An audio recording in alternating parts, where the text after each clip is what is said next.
मेरा बीवी बहुत ही खूबसूरत औरत है, मगर मेरी साली भी किसी से कम नहीं थी। मेरी शादी को 3 साल हो चुके हैं।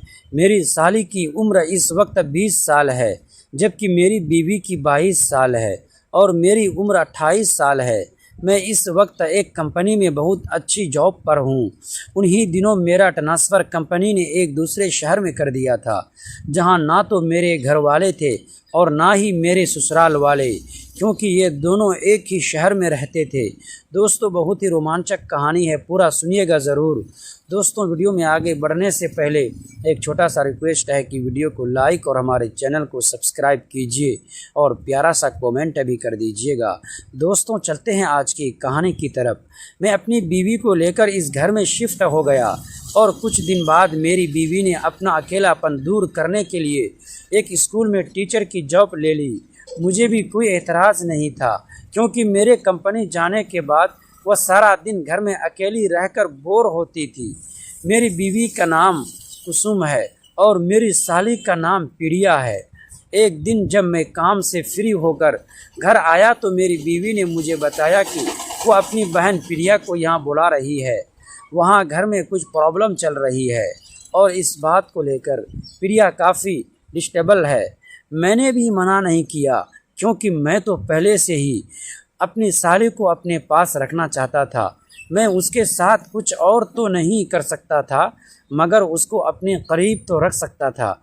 हालांकि मेरे दिल में उसके साथ सुकून लेने की ख्वाहिश थी।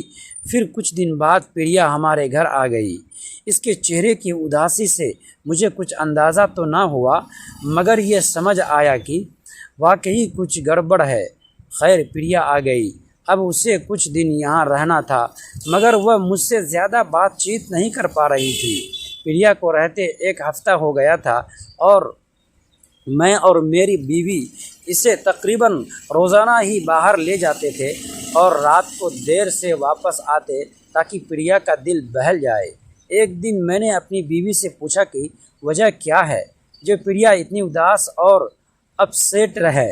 तो मेरी बीवी ने बताया कि पापा उसकी शादी उसकी मर्ज़ी के ख़िलाफ़ करना चाहते हैं, मगर वह किसी और लड़के को पसंद करती है, जबकि मेरे घर वाले उसके ख़िलाफ़ अपने दोस्त के बेटे से इसकी शादी करना चाहते हैं। मैं यह सुनकर सोच में पड़ गया कि अब क्या किया जाए। प्रिया तो किसी और में दिलचस्पी रखती है, अब तो वह अब कभी भी करीब नहीं आने देगी। खैर, दिन ऐसे ही गुज़रते रहे और मैं बस दूर दूर से ही देखकर अपनी आंखें ठंडी कर लेता था, क्योंकि मुझे इस बात का अंदाज़ा हो चुका था कि वह सिर्फ़ उसी लड़के में दिलचस्पी रखती है जिससे वह प्यार करती है। अगर मैंने कोई हरकत की तो हो सकता था कि वह इस पर बहुत ज़्यादा रिएक्शन देती और फिर इससे मेरी घरेलू ज़िंदगी भी तबाह हो सकती थी। यही वजह थी कि इसके इतने करीब होने के बावजूद मैं कुछ न कर सका। मगर एक रात मेरे सारे अंदाज़े गलत साबित होने लगे। उस रात मैं अपने कमरे में सो रहा था कि अचानक से मुझे प्यास लगी। मैं उठा और कमरे से बाहर निकलकर पानी पीने किचन की तरफ चल पड़ा। मगर जैसे ही मैं किचन के करीब पहुंचा तो मेरे कानों में प्रिया की बातें करने की आवाज़ आने लगी। मैं इस बात से बड़ा हैरान हुआ कि वह इस वक्त किचन में किससे बातें कर रही है। मैं किचन के करीब जाकर दरवाज़े पर कान लगाकर सुनने लगा, मगर जैसे ही मैंने दरवाज़े पर कान लगाया, दरवाज़ा थोड़ा सा खुल गया। फिर जब मैंने अंदर झांक कर देखा तो मेरे तो होश ही उड़ गए थे, क्योंकि उसने एक हाथ से मोबाइल पकड़ा हुआ था और दूसरे हाथ से अपने आप को सुकून दे रही थी। शायद वह अपने बॉयफ्रेंड से बातें कर रही थी और हो सकता था कि उनकी बातें इस हद तक जा पहुंची थी कि वो अपने हाथ का इस्तेमाल करने लगी। ये सब देखकर मुझे झटका तो लगा, मगर साथ साथ मुझे खुशी भी हो रही थी, क्योंकि ये सब कुछ देखने के बाद मैं इसी आसानी से हासिल कर सकता था। फिर अचानक मुझे किसी बात का ख्याल आया और मैं दबे पाँव अपने कमरे में आ गया और अपना मोबाइल लेकर वापस किचन के दरवाज़े के पास आकर खड़ा हो गया, जहां वो अभी तक उसी काम में लगी हुई थी। मैंने तुरंत मोबाइल ऑन किया और वीडियो बनाने लगा। अब मेरे हाथ प्रिया की कमज़ोरी आ चुकी थी। कुछ देर बाद मैं दबे पाँव पानी पिए बिना वापस अपने कमरे में आ गया, मगर अब मुझे नींद बिल्कुल भी नहीं आ रही थी। मैं पूरी रात इन्हीं सोचों में गुम हो रहा था और प्लान बनाता रहा कि अब किस तरह बात आगे बढ़ाई जाए जिससे वह आराम से मेरी बात मान ले। खैर, इसी सोच विचार में सुबह हो गई और मेरे ऑफिस जाने का वक्त हो गया। फिर मैं जल्दी से तैयार होकर कमरे से बाहर निकला तो मेरी बीवी नाश्ता बनाने में मसरूफ़ थी, मगर प्रिया अभी तक कमरे से बाहर नहीं निकली थी। मैंने अपनी बीवी से पूछा, प्रिया अभी तक सो रही है? मेरी पत्नी और उसकी छोटी बहन के बीच बहुत गहरा रिश्ता था। दोनों एक दूसरे से हर बात साझा करती थी। शादी के बाद मेरी साली अक्सर हमारे घर आती जाती रहती थी, इसीलिए हमारे बीच भी एक सामान्य पारिवारिक अपनापन था। लेकिन पिछले कुछ दिनों से मुझे उसके व्यवहार में कुछ अजीब बदलाव महसूस हो रहा था। जब भी मैं घर आता वह अचानक चुप हो जाती। कई बार ऐसा लगता जैसे वह मुझसे कुछ कहना चाहती है, लेकिन फिर अपनी बात रोक लेती है। एक शाम मैं ऑफिस से घर लौटा तो देखा कि मेरी पत्नी घर पर नहीं थी।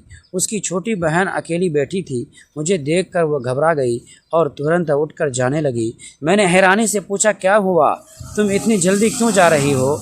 वह कुछ पल चुप रही और फिर धीमी आवाज़ में बोली, जीजा जी, मुझे आपसे एक बहुत ज़रूरी बात करनी है।